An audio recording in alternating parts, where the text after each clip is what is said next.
Smiles, everyone. Smiles. And prepare yourself for... Show me the money! Ladies and gentlemen, the radio broadcast experience designed to keep your wallet in top condition. It's Talkin Money with Jeff Tarbell.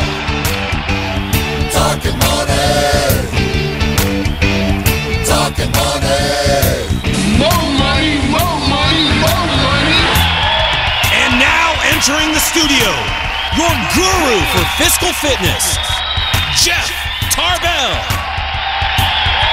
Good morning, everyone. This is not Jeff Tarbell. This is Colin Grail sitting in for a vacationing Jeff Tarbell. I'll be in here taking your questions this morning on retirement planning. For those of you who haven't heard me on here before, I'm a certified financial planner and private wealth advisor with Westlake, Grail & Glover. Also in the studio with me this morning, I have Monica Reyes, one of our superstar advisors. She's a financial advisor with our firm, Westlake, Grail & Glover, and she has some special expertise in planning for a comfortable retirement. So good morning, Monica. Good morning, Colin. Good morning, everybody. Oh, there you go. I think I had the wrong microphone. Oh, there we go. Good morning, Colin. Good morning, everyone. All right. Thank you. So we're happy to be in here this morning. Jeff's taking a much-needed vacation, and I think he gets one of those about every other week, I believe, but well-deserved. Jeff's motto is, as soon as he heads to the airport, his phone starts ringing, so he cannot afford not to be on vacation. Again, I'd like to thank Jeff for allowing us to come in here and take his place. For those of you who know Jeff, who've listened to him over the years, he's very valuable resource to us. He's a great resource to the community in the area of education and in the mortgage field and in the loan field and on a lot of other topics. Most of you know, he'll never say this about himself, but Jeff is one of the most can-do people that I know. In fact, he is on a ski trip in Alaska. And you may say, why Alaska? Well, he has an annual ski trip with a group of people. They were supposed to be up in Tahoe. About 2 weeks ago, they started looking at the weather report and said, there's no snow in Tahoe. So what does Jeff do? He doesn't throw in the towel. He got online, got his whole group. I think it's like 12 people. I'm not sure. They all rebooked up to Anchorage, Alaska. And they flew right into a snowstorm in Seattle. Took them about 30 hours to get there. But they're in Alaska, and I got a text picture from them, and it looked gorgeous.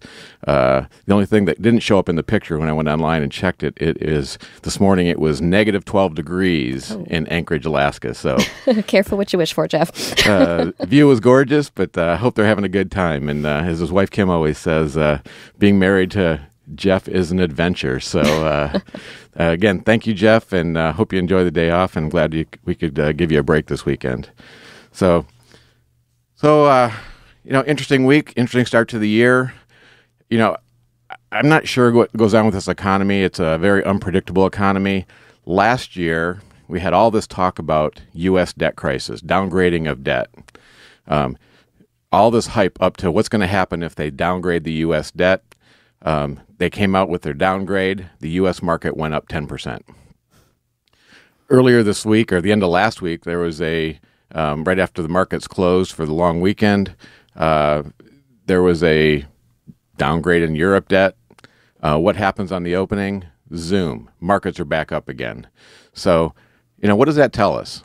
Number one, it's very difficult to predict the markets.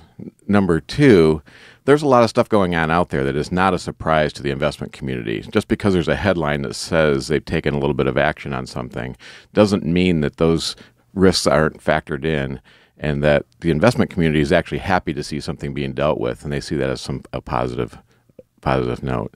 So lots going on this week. Stock market's actually up 4%, a little over 4% on the S&P and the Dow so far this year. That's in 3 weeks. NASDAQ is up significantly over that. I think it's closer to 10%. And so anyways, that's 3 weeks. I don't know what the rest of the year holds. It's going to be a crazy year. We're expecting a lot like last year, which is just volatility. How many of you are sick of already of hearing about campaign stuff? Anybody out there with me? I'm with you, Colin. And it hasn't even started in California yet. Right. So we got a big election going on in South Carolina today for the GOP, and we'll see what happens there. But boy, hang on. We got another 10 and a half months of this stuff, or is it 9.5? 10 I think it's 9.5 months of this stuff to go for the year. There was an interesting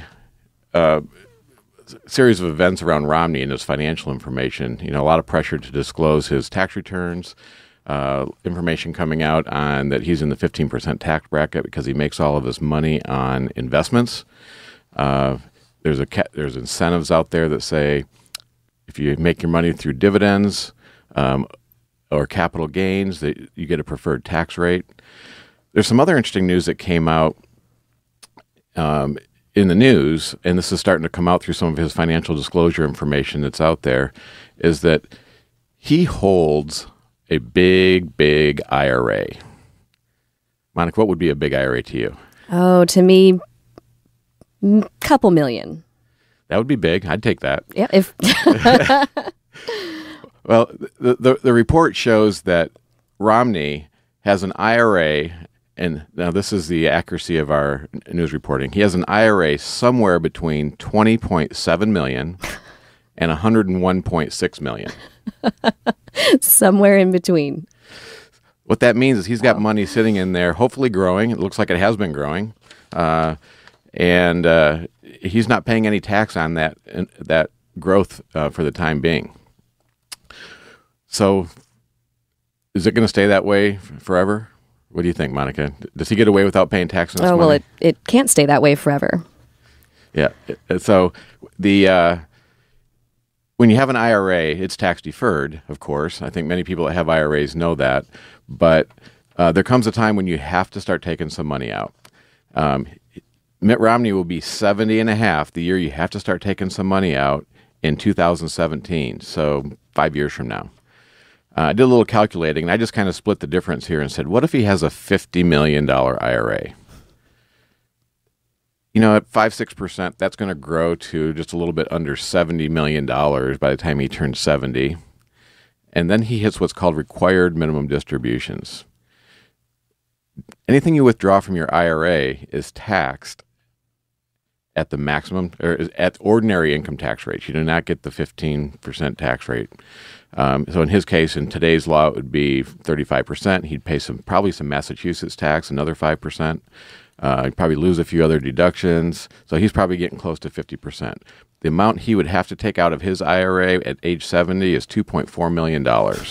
That's the minimum. He can take out more if he wants. So big question. So it's a big so what, but it's just if he's looking for an advisor on what to do with his IRA money, Monica, are you for hire? I am certainly going to volunteer for that. Okay. There's another thing that I'll tee up, and we may get to this a little bit later today. Maybe we won't. But there's this whole question of what they call Roth IRA conversions. And the question is, for Romney, should he convert this to a Roth IRA? What does that mean? So, Monica, if I say, okay, should he convert this to a Roth IRA or a portion of it, what would that mean? So essentially, he could take a portion, all of his IRA money, and convert that to a Roth IRA, which would actually grow tax-free. So in Mitt's case, he's already got a ton of money that's been grown over the years. If he could invest, even half of what he's gotten there and have that grow tax-free, he'd be sitting in a pretty darn good position, not have to pay that 50% later on down the line when he takes that money out of the Roth IRA. So you could take it in whatever portion he wanted to. You could do it all. Let's say he took half of it, put $25 million on his tax return this year. He's probably going to pay, a paltry $12-13 million in income taxes to get that over to a Roth IRA. But now, if that $25 million grows for the next 20 years, that'll be an income tax-free account, right? Mm-hmm. What if he does nothing? He's going to be subject to income tax, or his heirs will. Whatever's left in this account is likely to be subject to income tax and estate tax. It's possible that 70 or 80% of this account could go poof to tax if it's left to his family as a tax-deferred IRA, also in a position where he's going to be subject to the state tax, the tax that you pay to pass your assets from one generation to the next. So depending on what his planning strategy is, I'm sure he's got lots of smart people working on his planning, but it's very possible that, just because people are worried about him paying 15% tax today, there could come a day, depending on how he does his planning, that he could be in the 70 to 80% tax bracket on this IRA. The grass isn't always greener then, huh, Colin? That's right. All right. So I guess, geez, that went fast. Time to take a break already. We're going to throw out a quiz question. Let me give you some phone numbers that you can call in first, and I'll give you the quiz question. If you want to give us a call to ask us some questions about retirement planning, about mortgages, if it's mortgage related, if it's planning related relates to mortgages, we can take those. If it's technical on mortgages, you can do what we do, and that's called Jeff Tarbell. Call Jeff. But give us a call at 339-1140. You can text us at 441140. And the quiz question I have to win two ski pass tickets, now that we've got a little snow, 2 ski pass tickets to Sierra at Tahoe, is who is the NFL team that has signed up to give up 3 of their home games over the next 3 years to hold a game in London? Who's the NFL team? And we'll be right back.